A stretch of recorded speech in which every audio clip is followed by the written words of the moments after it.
నేను ఎన్నో సినిమాలు నిర్మించాను, కానీ ఈ సినిమా నాకు చాలా స్పెషల్. ఎందుకంటే పవన్ కళ్యాణ్ గారు డిప్యూటీ సీఎం అయిన తర్వాత రిలీజ్ అయ్యే మొట్టమొదటి సినిమా కాబట్టి నాకు ఈ సినిమా ఎంతో special.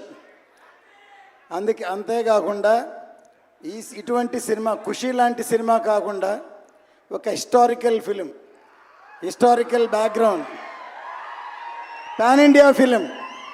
First time Pawan Kalyan గారు యాక్ట్ చేసే పాన్ ఇండియా ఫిలిం నిర్మించినందుకు నాకు ఎంతో గర్వంగా ఉంది. ఎందుకంటే ఈ సినిమా ఒక కమర్షియల్ ఎంటర్టైన్మెంటే కాకుండా సినిమా రిలీజ్ అయిన తర్వాత ఆ కాలంలో ఇలా జరిగిందా, ఇలా ఉందా అని అందరినీ ఆలోచింపజేసే ఒక మంచి సినిమా. ఎందుకంటే సినిమాలు తీసిన తర్వాత ఎంతో కొంత మెసేజ్ చెప్పాలని నా ఉద్దేశం. ఈ సినిమా ఖచ్చితంగా పవన్ కళ్యాణ్ గారి విశ్వరూపం ఈ సినిమాలో చూస్తారు. జై హింద్.